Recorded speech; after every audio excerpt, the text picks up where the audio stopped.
काला साया। यूं तो बनारस घाट अपनी खूबसूरती के लिए बहुत प्रचलित है, पर घाट के किनारे कई राज लिए बैठे हैं। ये कहानी शुरू होती है बनारस के घाट के पास बने ममता निवास से, जहाँ प्रिया लाल जोड़े में ममता के घर उसकी बहू बनकर आती है। आओ आओ बहू, घर को अपने पैरों से पवित्र करो। ममता घर की दहलीज पार कर ही रही होती है कि अचानक एक बहुत गंदी सी बास पूरे घर में फैल जाती है।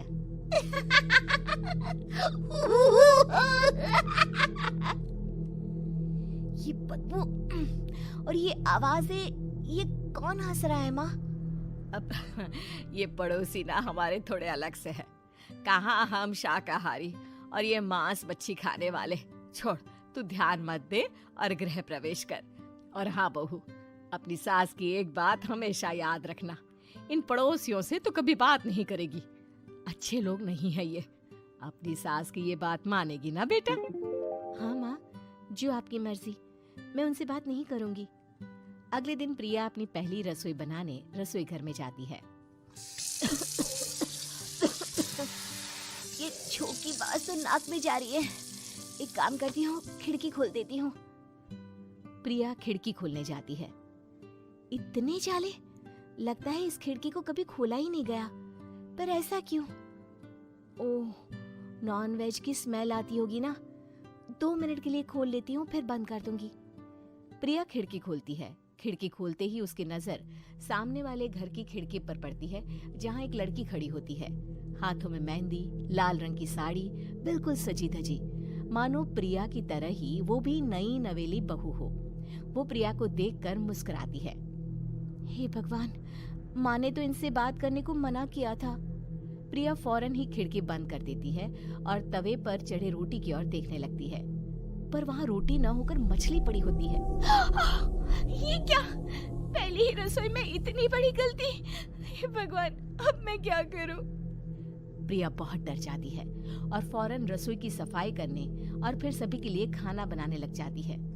जब वो सबको खाना परोसती है, सब तो ठीक है, मैं बेकार में चिंता कर रही थी। हे भगवान, ऐसे ही बस अपनी कृपा बनाए रखना। रात के वक्त जब सब सो रहे होते हैं, तब प्रिया को पायल की आवाज सुनाई देती है, जिससे उसकी आंख खुल जाती है। ये पायल की आवाज कहाँ से आ रही है? प्रिया उठकर उस आवाज के पीछे छत की सीढ़ियों तक जाती है। तभी उसे बच्चे के रोने की आवाज आती है। प्रिया छत पर जाती है तो क्या देखती है? वही लाल साड़ी वाली लड़की अपनी गोद में एक नवजात बच्चे को घुमा घुमा कर सुला रही है। तभी प्रिया की नजर उसके पेट पर पड़ती है। ओह गॉड, ये तो प्रेग्नेंट भी है। सुनिए, बच्चा सो नहीं रहा है क्या? मैं कुछ मदद करूं? नहीं नहीं, आपके घर वालों को अच्छा नहीं लगेगा, मैं संभाल लूंगी। स्नेहा की गोद से बच्चा हाथ मारकर प्रिया की गोद में आने को छटपटाने लगता है। दोनों घर अगल बगल में बने होने के कारण प्रिया उस बच्चे को गोद में ले लेती है। प्रिया के पास आते ही वो सो जाता है। बच्चे का वो स्पर्श रात भर प्रिया भूल नहीं पाती और अगली सुबह वो छत पर कपड़े सुखा रही होती है। तभी उसे एक औरत इशारा करके बुलाती है।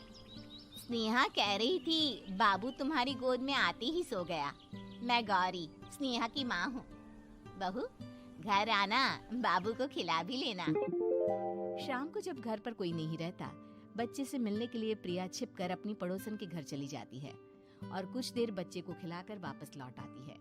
इसके कुछ दिन बाद ही प्रिया को पता चलता है कि वो माँ बनने वाली है। ममता की खुशी का ठिकाना नहीं रहता।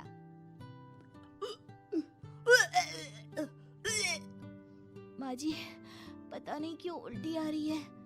प्रिया भागती हुई वॉशरूम में जाती है तो हरे और लाल रंग की उल्टी करती है। उस उल्टी में से कीड़े निकलते हैं। ये क्या? खून और ये कीड़े! माँ! माँ! प्रिया की आवाज सुनकर ममता दौड़ कर आती है, पर बेसिन में कुछ नहीं होता। प्रिया हक्की बक्की रह जाती है। ये सब क्या हो रहा है? प्रिया घबरा जाती है और अपने कमरे में जाकर सो जाती है। डर के कारण वो इतनी थक जाती है कि उसकी आंख लग जाती है। तब उसे ऐसा लगता है उसके पेट पर मानो कोई बैठा हुआ हो। कौन हो? प्रिया के पेट पर एक 5 महीने की बच्ची बैठी हुई थी, जो बुरी तरह जली हुई थी। माँ, तुम ही मुझे लाई ना अपने पेट में। मैं तुम्हारी माँ नहीं हूँ। कौन हो तुम? माँ, देखो मैं जल गई बुरी तरह से। 6 महीने पेट में रहने को भी मुझे नहीं मिला। सहला दो ना माँ। बचाओ, बचाओ, माँ। ममता दौड़कर कमरे में आती है। प्रिया की बातें सुनकर वो सब समझ जाती है। तू कहीं बगल वाले घर में तो नहीं जाकर आई ना बहू? मुझे माफ कर दो, मैं गई थी माँ। उस घर में सब मरे हुए हैं बहू।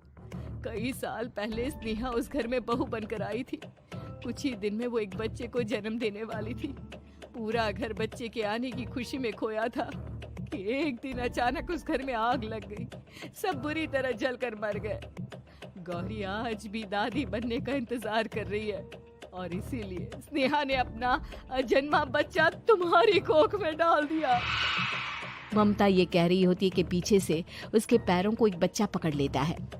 दादी, दादी।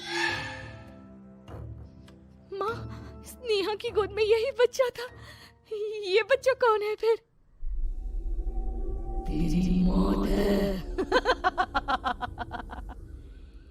तेरी भी दादी। जिस चीज का ममता को डर था वही हो गया। ममता निवास के ऊपर मौत ने चादर बिछा दी थी। प्रिया का पेट ऐसे बढ़ जाता है मानो 9 महीने का हो। 2 हाथ उसके पेट से बाहर निकलते हैं। बहू, संतोष को फोन कर, किसी पंडित जी को बुला बहू। प्रिया का पति भागता हुआ घर आता है। ये तो होना ही था माँ। तेरा पाप तेरे सामने आ गया तो तू सह नहीं पा रही है। स्नेहा घर में आग लगी नहीं थी, माँ ने लगाई थी, प्रॉपर्टी की लालच में। और वो बच्चा मेरी पहली पत्नी का बच्चा है, मेरा बेटा, जो कि उस आग की चपेट का शिकार हो गया था। मैंने तुमसे ये सब माँ के कहने पर छुपाया था। मुझे माफ कर दो प्रिया। तुम अगर चाहो तो यहाँ से जा सकती हो। मैं तुम्हें किसी भी बंधन में रखना नहीं चाहती। मेरी शादी हुई है आपसे, मैं आपको छोड़ नहीं सकती, पर उससे पहले हमें स्नेहा, उसकी माँ और बच्चे की आत्मा की शांति करवानी होगी। संतोष और ममता गौरी के घर जाते हैं। अंदर सब कुछ जला हुआ होता है। जमीन पर जली हुई लाशें बिखरी हुई थी। ममता रो रो कर अपने करने की माफी गौरी से मांगती है। प्रिया स्नेहा के घर वालों का अंतिम संस्कार करवा देती है और ममता निवास फिर से आत्माओं के साए से मुक्त हो जाता है।